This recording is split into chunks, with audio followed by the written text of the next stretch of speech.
Those two tires are over there, almost off the ground. So yeah, you got to be careful with all that stuff, especially it's really easy to get analysis paralysis. Today's video is brought to you by First dump.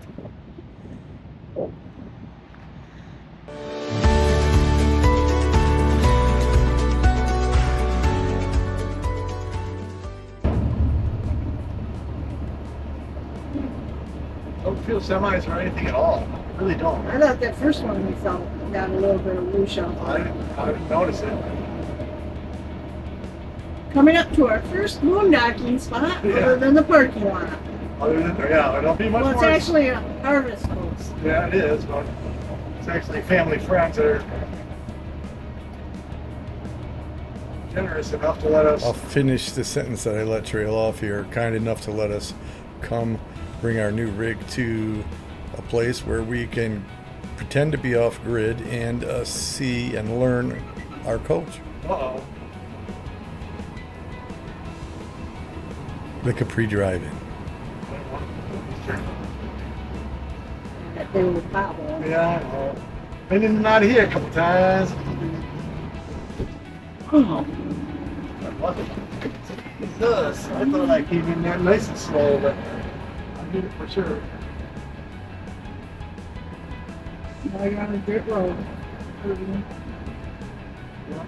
Welcome to the dirt lands.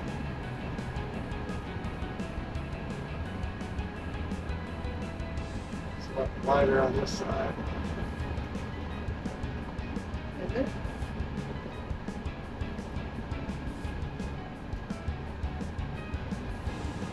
Love the driving.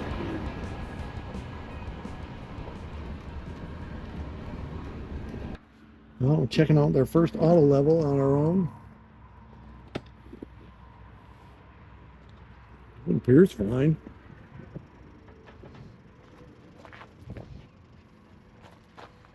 It's definitely down there and not back there, so apparently we're level. You can always use your little level thing we got. This one's, they look like they're barely on there, but they're good. Yeah, some of them it seems good.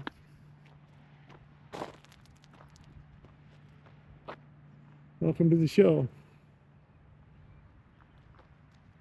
Those two tires are over there, almost off the ground. Are they? I didn't notice that. Because you can see how this has a little bend? They're not though, but there's no, Yeah, there's no weight on it. there's no weight on it. Set up at the drive-in, Gene. Where'd you come from?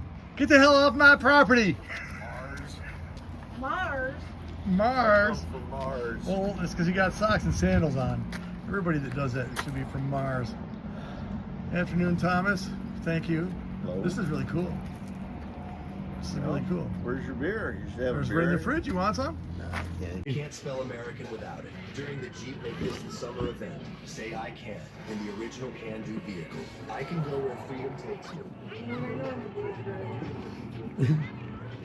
Actually, yeah, watch it out here.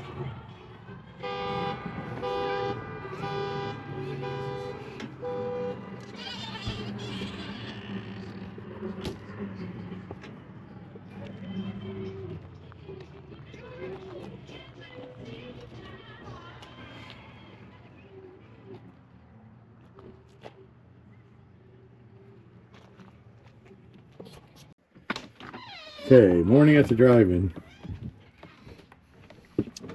Beautiful, and us old people didn't even make it in like 30 minutes into the movie before we went to bed. Just sad, but it was chilly last night.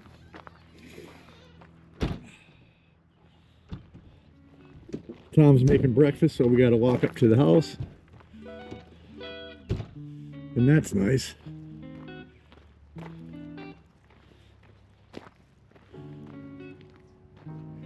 If this trash is empty, I'm going to walk this around back.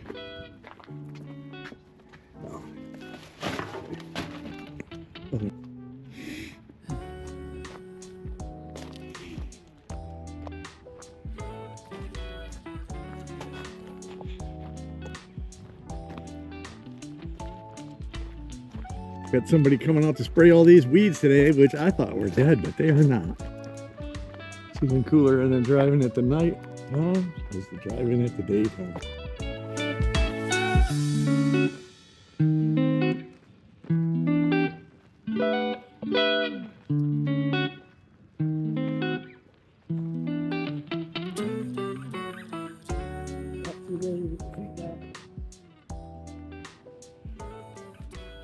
It will do on the grass. Just a little. Big fat head with a lovely profile. Yeah, you're all right. You're all right. You should see me. I am looking at you. Yeah, no, it's scary. It's this fancy blanket. Oh yeah. Today's video is brought to you by Sense. Before I get into this, just want everyone to know that any items I may show here were completely paid for with our own money and therefore are unbiased in their examinations.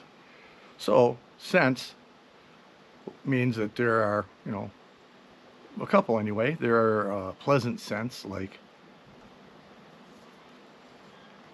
cherry almond lotion,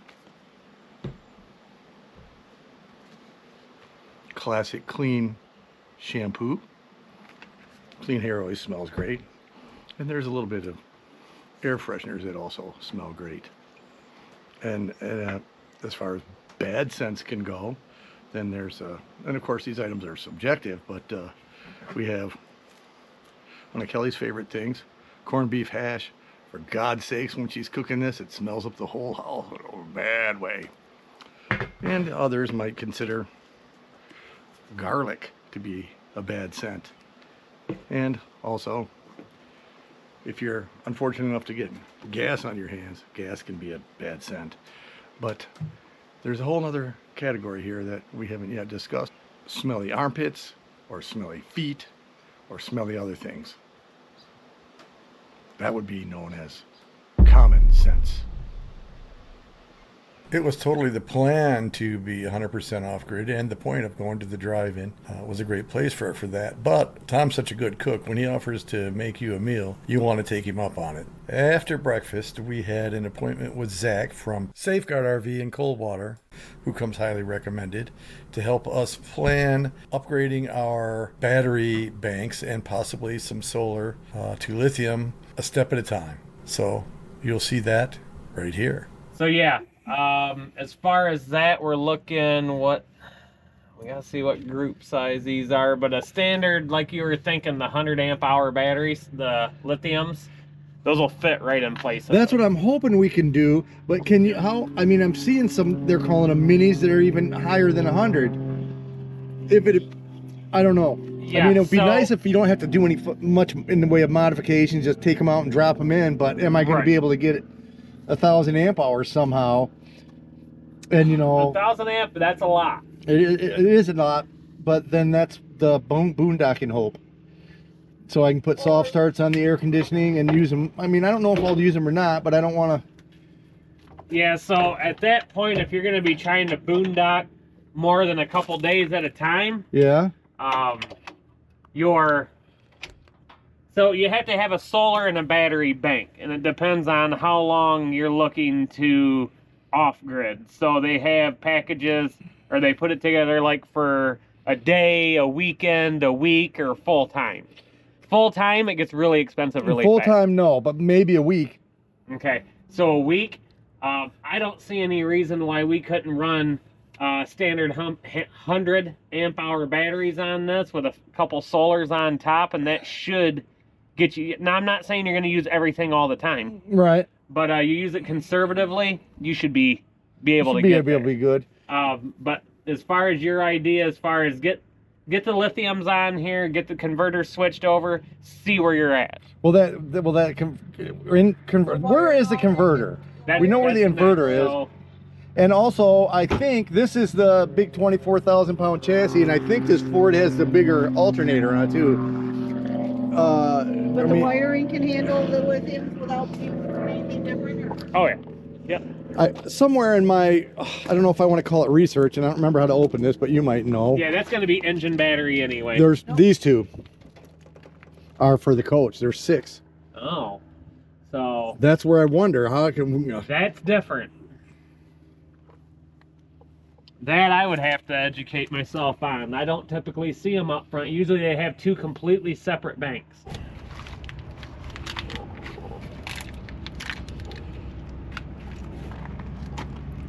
Yeah, so it does look like they have these wired into the rear. This is just more storage access for them. Yeah, so they're all still on the same circuit. Is that the right way to look at it? That's what I'm seeing here. Well, you know, I'm going to kind of have to probably go budget battery, but I imagine, did you see that thing I sent you where that Will Price guy, at first he was raving about those batteries, and then he came out right after you and I talked and said, oh, don't get that. But, you know, because there's been more Battleborn stuff too, I saw in the last couple days, more troubles with them in their build quality, I guess. I don't know how better to put it. This is brand new. So yeah, you got to be careful with all that stuff, especially it's really, really easy to get analysis paralysis when you're going through all that kind of stuff. That's a good fucking term. And I mean, go with a good name battery, and that's my recommendation. Can we do it in like, do you got to swap all 6 because they're lithium at once? So if you're doing the batteries, all the coach batteries need to be switched at the same time, yes, because you can't charge them at 2 different rates. Yeah, that's what I was thinking. You can't charge 2 different kinds of batteries at the same rate between a lithium and a standard, because you're actually going to overcharge these batteries. And then that's when you start getting the boiling and the sulfur. Yeah, we don't need that. You don't want that problem. Are those batteries worth anything to you? No. So I can give them to Tom. Yep. Because they're only at 2 years old. So have you tried boondocking with this? Well, that's what we're doing right now. We haven't got no power, but we don't know how much power we're really using. He keeps turning the generator on. No, I don't even know. I was trying to figure out what the inverter was telling me last night. Yeah, so that's the next thing I want to look at your. It's right inside that door. Well, the converter is right here. Oh, well, I don't know where the converter is. I know where the inverter is. Alright, so... I do not know. Man, this thing is open. What's that? This thing open. There's a lot of room inside here. It's a sweet coach, isn't it? Where's your fuse box? Right there.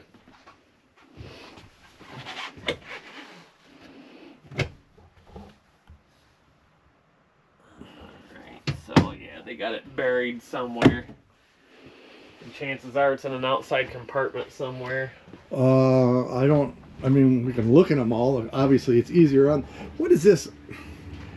When I was running the thing, I couldn't. What does this mean? 12-point void. He said don't let it get down under 11.8 or something like that. But what is this thing supposed to represent? I mean, if I fire up the generator, then it changes to a thing that's charging, and it shows that. Let me get a little closer to that. I can't really see. You look. I'm gonna fire up the generator so you can see what it's doing. It takes a second for it to, in that middle button. Well, you're into the guy that knows what he's doing. So. Yeah, the batteries are pretty low on it. So yeah, all this is telling you is now your batteries are at 13.0. You're in a bulk charge status. Okay. And then this is just showing everything charging. This is just representing the load. Okay, because yesterday it was saying 25% all the time. Because it also shows over here too. There's the AGS, and it shows this. So these are low. So on chart, a static battery charge with those wet cells, you're about 12.5 volts. Okay. So yes, that's going to come up a little bit on the house side. Is that right on the chassis? Because I don't remember the chassis being that low yesterday. I'm not sure why. God, there's a lot to learn with this shit. Yeah, it's an experience. It is indeed. I mean, I'm loving it so far, except for understanding this stuff. So yeah, so that's why you see the house going up, and the chassis is going to stay the same. But the chassis should only raise when the engine's running.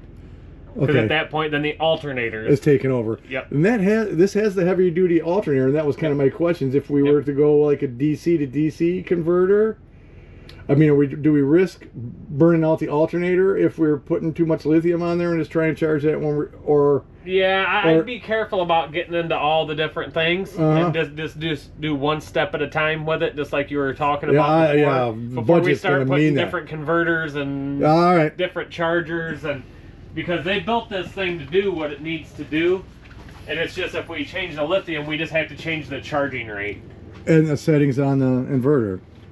Converter. So the inverter makes battery volts into 110. Okay. The converter takes 110 and converts it into battery volts. Yep. Oh, it's both. Yep. And that's a This is the number you sent me that I looked up, and it says it was capable for lithium batteries. So all you got to do is tell it it's got lithium now. Right. Guess I better look at how much gas we got. That's the one reason I don't want. And we can boondock and use the generator all we want. Yeah. But then if because we're not going to do a towed, at least not right away. So then if we use the generator too much, we might have to leave a spot we can't get if we come back, if we have to go get gas. Right. Well, that's when you move. I guess so. Okay.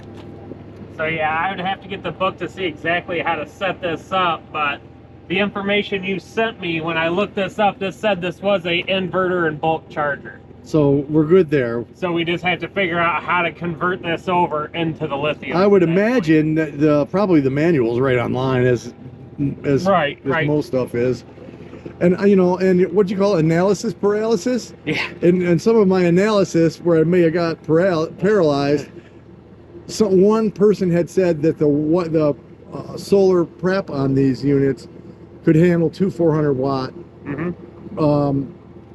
solar panels without having to f around with the wiring and all that stuff. Right. So maybe that. Well, I mean, how much? I mean, the roof on this thing is almost brand new, and you know, you start having problems with water, and it comes in through the roof, and but you know what you're doing there, yeah? Oh yeah. Yep. So I'll go up there and I'm gonna see what it has as far as the prep location. It's got a ladder on it. Yes, it does. I don't see any solar prep up here. There's got to be. Unless they got it buried underneath this false plate. Isn't there a little solar panel up there already? One about that big. It's a 10 or 25 water. That's a trickle charge for the chassis battery. Yeah, unless they got it buried underneath this plate. As far as that part, I don't know if I'd want to get it. I don't know if I'd be your guy for that part.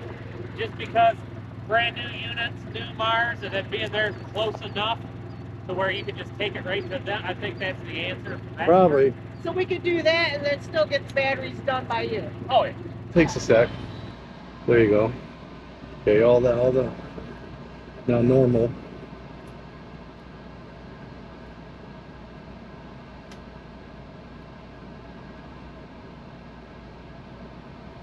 That's the liquid springs. Don't feel anything happening, but blinking so.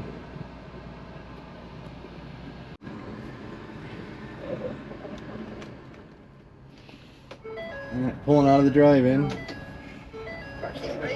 Yeah. This. Yeah. And make sure This one. and the one right underneath where your foot. There you go. The other one was we make sure the stairs retracted, and they did. We're good to go. I think if the engine's running, they retract. I think you're right. All right. Up to Tom's house for breakfast.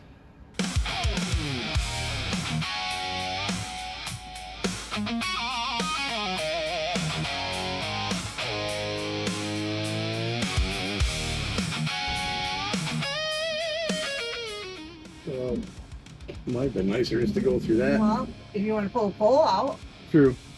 All right. they pick up, Okay. right? Or I do. No, I'm not pulling a pole out. We don't want to run over one of those. There might be a metal shard from the original.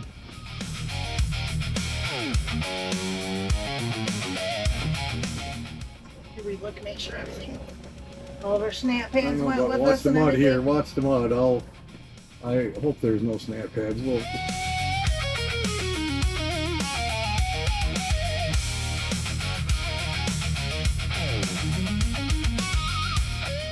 might as well go 9 miles an hour till we get to the house. Michael's already here or something. Golf cart, some car killed.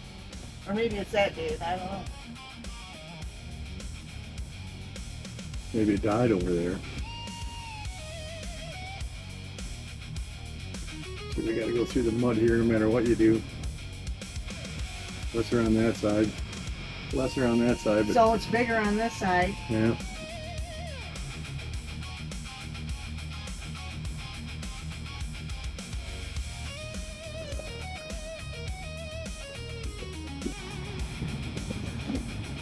First dump.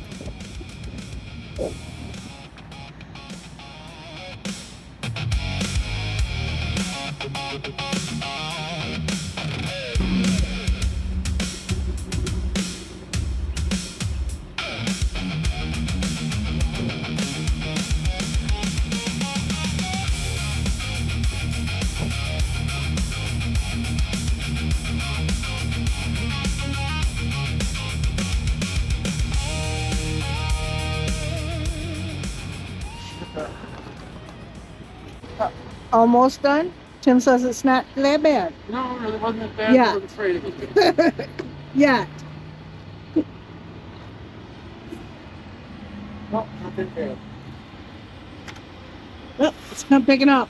Careful. You don't want to? I'm calling. I can't answer right now. No, we don't want. Almost home. Irving's first little 3-day trip is almost over. We don't know what the next one is yet, but everything was Came fine. out okay. Everything's fine. I'm McDonald's. I'm loving it. Oh, you didn't put any water in the tank. Oh, we can do that. No, we're almost done. So emptying the tanks and everything was really not at all difficult. I was mostly scared of that for the first time, but everything's all really pretty easy. Driving it's easy. The hardest part is the gas. We got gas for 310. We got to cross the Ohio border, which is right near the Indiana drive-in, border. 13 miles. Indiana, yeah. And so we saved like $1.10 a gallon, so it was worth driving 13 miles for that.